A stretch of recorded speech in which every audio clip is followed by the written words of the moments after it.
हम तुम संग हैं। आज अनुराग जी अपनी पत्नी कल्याणी के संग अपना 60वां जन्मदिन मना रहे थे। वैसे परिवार में पत्नी कल्याणी और 2 बेटे साहिल और सुमित थे और साथ ही उनकी पत्नियां दिशा और निधि रहते थे।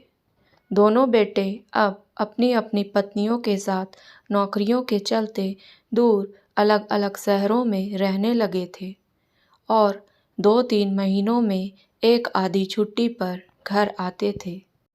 कल्याणी जी बेहद ही सुलझी हुई बहुत प्यारी महिला थी। सदा मुस्कुराते रहना उनका सबसे बड़ा गहना था। इसी बात पर ही तो अनुराग जी उन पर फिदा होकर उन्हें अपनी जीवन संगिनी बनाकर लाए थे। अनुराग जी का जीवन में एक ही फंडा था, किसी से भी कुछ उम्मीद मत करो।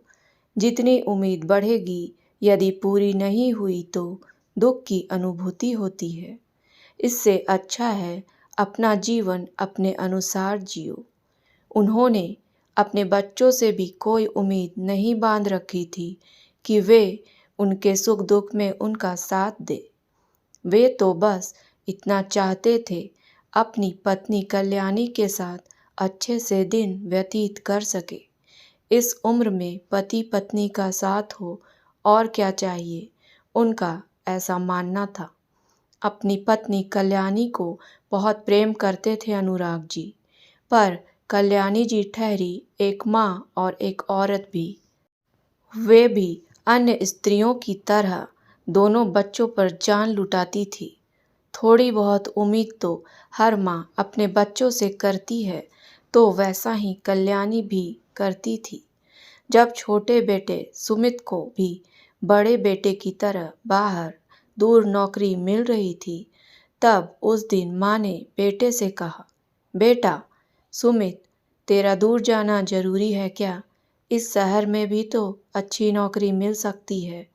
इस पर सुमित माँ को कहता है, माँ अच्छी सैलरी मिल रही है उस कंपनी में। तो निधि भी कहती है कि क्यों इस हाथ में आए अवसर को जाने दे। इस पर माँ फिर कहती है, पर बेटा साहिल भी दिशा के साथ दूर चला गया। मैंने सोचा था चलो एक बेटा तो पास रहेगा, ये सोचकर तसल्ली कर ली थी मैंने। अब तू भी चला जाएगा तो घर काटने को दौड़ेगा। इस पर तुरंत निधि बोलती है, मम्मी साहिल भैया और भाभी की तरह सुमित के भी सपने हैं कि वे आगे तरक्की करे, अच्छा कमाए। अब इस शहर से ज़्यादा नए शहर में अवसर अच्छा हो तो इसमें हर्ज ही क्या है। मुझे लगता है आपको हमें वहाँ जाने से नहीं रोकना चाहिए। और कल्याणी जी की एक नहीं चली, उम्मीद का दिया तो जला बैठी। जरूरी तो नहीं कि सदैव वो दिया जलता ही रहे। सुमित भी घर से दूर रहने चला गया। जब वे लोग घर से जा रहे थे, उस दिन कल्याणी जी के चेहरे पर जो मुस्कान सदा रहती थी, वह छू मंतर हो गई थी।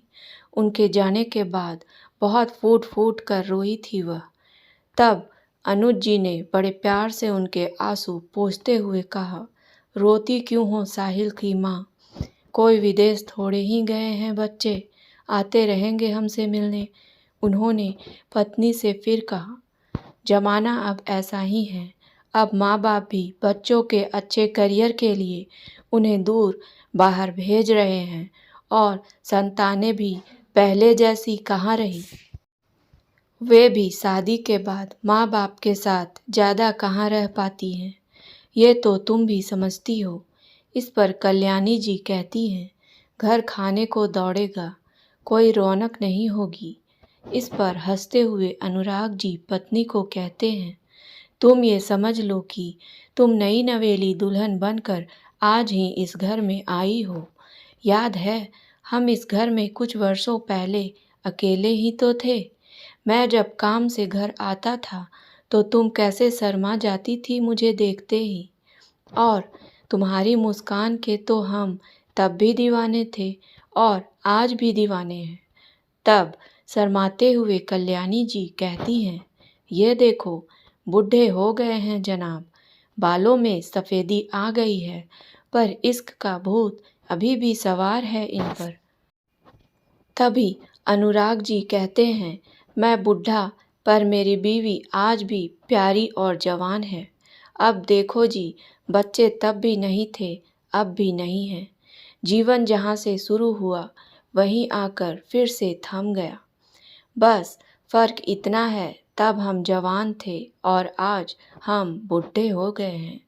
और हंसते हुए अनुराग जी पत्नी से फिर कहते हैं, और बूढ़े हम शरीर से हुए हैं, दिल तो अभी भी जवान है। हम 2 से 4 होते होते फिर 2 हो गए, परंतु यह हम पर निर्भर करता है कि हम अब जीवन कैसे जीते हैं। साथ तेरा मेरा अब तो यही सहारा है। इंसान का धरती पर जन्म और मृत्यु का समय निश्चित है, जिसे कोई नहीं बदल सकता।